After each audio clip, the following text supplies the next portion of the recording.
آپ کے لیے لے کر آئی ہوں شکاریات سیریز میں ایک اور کہانی جس کا عنوان ہے ملک عدم میں شکار۔ اس کے مصنف ہیں سید اشتیاق علی علوی۔ صوبہ بہار کے ضلع ہزاری باغ سے 25 میل بست پور گاؤں ہم جا چکے تھے، مگر یہ مقام 10-12 میل اور آگے واقع تھا۔ شکاریوں کی نظروں سے جنگل کا یہ حصہ اس وجہ سے اوجھل رہا کیونکہ دشوار گزار راستوں، ناقابل عبور گھاٹیوں اور لاتعداد انسانی جانوں کی بھینٹ چڑھ جانے کی وجہ سے اس علاقے کو آسیب زدہ کہہ کر بدنام کر رکھا تھا۔ شہرت یہ تھی کہ وہاں کا ہر درندہ آدم خور تھا۔ حد یہ تھی کہ نہ کوئی چرواہا نہ مویشی اس طرف کا رخ کرتا تھا، نہ کوئی لکڑی توڑنے والا اور نہ شہد جمع کرنے والا ادھر سے گزرتا تھا۔ بہت سی داستانیں اس ٹکڑے سے متعلق مشہور تھیں، مثلاً انگریز کپتان پولیس نے اپنی میم کے ساتھ شام کو مچان پر بیٹھے مگر 3 گھنٹے کے اندر نہ وہ ملا نہ اس کی لاش ملی۔ جو پارٹی تحقیق کو گئی اس کا کوئی فرد غائب ضرور ہوا، نہ جانے کون نگل جاتا تھا۔ 2 انگریز فوجی افسر، ماں، میم اور ایک نوکر اپنے ساتھیوں سے الگ ہو کر وہاں پہنچے اور میم صاحب کو نوکر کے ساتھ اوپر چھوڑ کر کسی زخمی جانور کو تلاش کرتے وہ گھاٹی میں اتر گئے۔ وہ واپس نہ آئے تو 3 دن تک وفادار نوکر وہیں کھڑا رہا اور میم صاحب نے اسی دن شام ہوتی انتہائی غم میں دم توڑ دیا۔ فوجی کمک بڑی تعداد میں پہنچی مگر کمانڈر نے جوانوں کو اس گھاٹی میں اترنے نہیں دیا۔ ایک عرصے تک شکاریوں کا سلسلہ جاری رہا مگر جو اس گھاٹی کے گھنے جنگل میں اتر گیا وہ واپس نہیں لوٹا اور جو رات کو وہاں ٹھہرا اس کی لاش تک نہ ملی۔ بہرحال جنگل کا یہ ٹکڑا آسیب زدہ مشہور ہو گیا۔ گھاٹی کے اوپر کی پہاڑی پر بہت سی قبریں بنی تھیں، کتبے اور تختیاں گڑی تھیں اور درختوں کی پیڑیوں پر کھدا تھا، یہ ملک عدم ہے، لاشوں کی جنت ہے، موت کی گھاٹی ہے۔ اس داستان کا حرف بحرف ہمارے دل پر نقش ہو گیا۔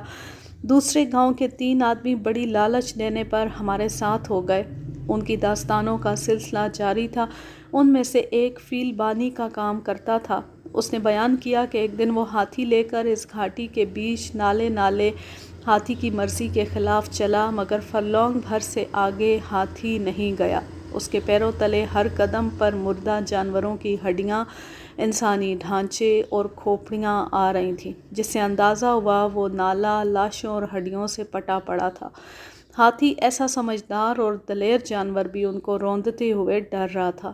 جھاڑیوں کی گھناوٹ کا یہ عالم تھا کہ ہاتھی کی پیٹھ کے برابر دونوں جانب سے شاخیں اس کی بغلوں سے رگڑ رہی تھیں۔ نالے کی تہہ صرف اس وقت نظر آتی تھی جب ہاتھی پیر بڑھانے کے لیے گھاس اور جھاڑیوں کو روندتا تھا۔ داستانیں سنتے ہم لوگ اس گھاٹی کے اوپری کنارے پر پہنچ گئے۔ ظاہر ہے ہیبت ناک داستانوں نے ہمارے دل و دماغ کو پراگندہ تو کر دیا تھا اور ہم جذباتی انداز میں خاصے مغلوب ہو چکے تھے۔ وہاں کا نقشہ یہ تھا کہ 150-200 فٹ بلندی کی 2 پہاڑیاں چوٹی سے چوٹی کے بیچ 300 گز وی کی شکل میں ایک نالے کے دونوں کناروں سے اٹھی تھیں اور ان کے ہر چپے پر گھنی جھاڑیاں اور ٹیڑے درخت اگے ہوئے تھے۔ مشرقی پہاڑی کی کگر پر کھڑے ہو کر اس گھاٹی پر نظر ڈالیں تو واقعی بہت ہیبت محسوس ہوئی، رونگٹے کھڑے ہو گئے۔ گھنی جھاڑیاں شامیانے کی طرح گھاٹی کو ڈھکے ہوئے تھیں۔ اب شکاری زاویے سے اس کا جائزہ لیا۔ جس پہاڑی پر ہم کھڑے تھے زمین کا ٹکڑا قدرے کھلا ہوا کوئی 500 گز تک چلا گیا تھا۔ اس پر جا بجا 10 فٹ تک کے درخت اور چھدری جھاڑیاں تھیں مگر اس پر سے اس گھاٹی میں اترنے کے لیے بہت سی گزرگاہیں بنی ہوئی تھیں اور کسی گزرگاہ پر شیر کے، کسی تیندوے کے اور زیادہ گزرگاہوں پر دوسرے جانوروں کے پیروں کے نشانات تھے۔ چاروں طرف جب نظر گئی تو لاتعداد قبریں، چبوترے اور زمین میں گڑی تختیاں پھیلی ہوئی تھیں۔ 2-1 جگہ پھٹی ہوئی ہیٹیں لٹک رہی تھیں اور بوسیدہ رومال اور شکاری تھیلے سڑی ہوئی حالت میں لٹکے ہوئے تھے۔ شکاری نظر میں چند باتیں الجھن کا باعث تھیں کہ ایک ہی گھاٹی میں شیر، تیندوے، بھالو اور دوسرے جانور کیسے رہ پا رہے ہوں گے۔ سوائے اس کے اور کیا صورت ہوگی کہ گزرگاہ سے اندر اتر جانے کے بعد مزید گزرگاہیں بن گئی ہوں گی، بیچ بیچ گھنی جھاڑیوں کی آڑ بن گئی ہوگی، غار اور بھٹ بنے ہوں گے، پھر بھی مختلف جانوروں کی بو کوئی جانور ہی برداشت کرتا ہوگا۔ سڑی لاشوں کی بدبو میں بہت سے جانور جائیں گے ہی نہیں، ہر ایک پر آنے اور جانے دونوں کے نشان تازہ تھے۔ پانی کے قریب رہنے والی جنگلی مرغیوں کی آوازوں سے اندازہ ہوا کہ نالے میں کہیں نہ کہیں پانی ضرور ہوگا۔ نالے کے دونوں جانب پہاڑ کا یہ سلسلہ ٹیڑھا میڑھا قریب 1.5 میل تک صاف نظر آ رہا تھا۔ جہاں تک ہم پہنچے تھے پگڈنڈیوں کا راستہ گہرے کھڈوں سے ہو کر گزرا تھا، جانوروں کے پاؤں کے نشانات بے شمار تھے۔ ہمارے سامنے سوال یہ تھا کہ زمین پر جھاڑیوں میں چھپیں یا درختوں پر بیٹھیں۔ سنی ہوئی داستانوں کے پس منظر میں درختوں پر بیٹھنا طے پایا، مگر اونچے سے اونچا درخت 10 فٹ کا تھا اور اس طرح کی شاخیں تھیں کہ درندہ آسانی سے ہمیں گھسیٹ سکتا۔ جانوروں کے نکاس والی گزرگاہوں کا اندازہ کر کے شام کے 4 بجے ایک ایک درخت پر شکاری بیٹھ گئے۔ خرابی یہ تھی کہ کروٹ بدل کر فائر نہیں کر سکتے تھے، ایک فائر کے بعد دوسرا فائر ممکن نہیں تھا۔ راستہ بتانے والے تینوں دیہاتی ہمارے پیچھے 200-300 گز پر درختوں پر بیٹھ گئے۔ یہ شکار مسٹر عطوف انصاری کے انتظام پر ہو رہا تھا۔ سب کے سب شکاری پختہ دل اور پختہ عقیدے کے اس طرح تھے کہ ہر ایک کو کسی نہ کسی طرح ابلیس سے عقیدت ضرور تھی۔ بھوت، پریت، چڑیل اور برم راکس کی شکار کے معاملوں میں دخل اندازیوں کے منکر تھے۔ ہمارے عیسائی ساتھی تو ایتھسٹ تھے مگر بدروحوں کو مانتے تھے۔ ٹھاکر صاحب چھتری دھرم کے پیروکار تھے اور اپنے کو گنگا کی دھارا کہتے تھے۔ عطوف بھائی شکاری دھرم میں سب کو جائز سمجھتے تھے۔ ایک داڑھی والے میاں جی تھے، وہ اس وقت جیالے ثابت ہوئے تھے جب اپنے گرد کچھ پڑھ کر رائفل سنبھال لیتے۔ صرف میں ہی اتنا کم عقل تھا کہ ہر چیز سے ڈرتے وقت گولی چلا کر ڈر اور خوف پر قابو پا لیتا تھا۔ میں نے اندازہ لگایا کہ لرزہ خیز داستانوں کے ساتھ مناسبت رکھنے والا بھیانک ماحول سب کو خوفزدہ کیے تھا اور اپنی برداشت کی طاقت بھر بناوٹی مسکراہٹ کی آڑ میں ایک دوسرے پر رعب گانٹھنے میں کوئی بھی پیچھے نہیں۔ بہرحال درختوں پر بیٹھتے وقت طے پا چکا تھا کہ جس درندے پر ایک شکاری نشانہ لے تو دوسرا ساتھی شکاری بھی اسی پر فائر کرنے کے لیے تیار رہے۔ جب اندھیرا جھک جائے تو کم سے کم 2 ٹارچ لائٹ ایک ہی جانور پر پڑتی رہے۔ ہمارے درخت کی لائن جانور کے نکاس کے ناکے سے 50 گز کا بیچ چھوڑ کر تھی تاکہ فائر کا موقع اچھا ملے۔ سورج پیلا پڑ چکا تھا اور نشیبی گھاٹی پر گہرا اندھیرا اتر چکا تھا۔ دوسری طرف کی پہاڑی کے افق پر جانوروں کی جھلکیاں نظر آئیں اور پورا اندازہ ہو گیا کہ جانور اب اوپر چڑھ رہا ہے۔ 10-5 سوروں کے غول نکلے، بھیڑیے اور لکڑ بھگے نکلے، 4-6 نیل گائے ٹہلتے برآمد ہوئے اور آپس میں لڑنے کا انداز اختیار کیا ہی تھا کہ چوکنا ہو کر ایک دم سے بھاگے۔ 100 گز ہٹ کر تیندوا نکل آیا۔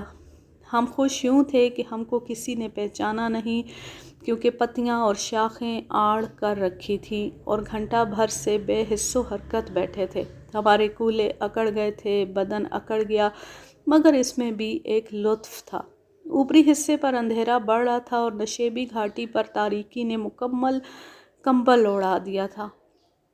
رائفل سائٹ کی باریکی ختم ہو چکی تھی۔ بڑا شاندار، بہت خوبصورت، بہت بھاری بدن کا گٹھا ہوا سجیلا شیر شمال کی طرف ناکے سے برآمد ہو کر بجائے مشرق کی جانب چلنے کے جنوبی سمت چلا، مگر دانتی پکڑے رہا۔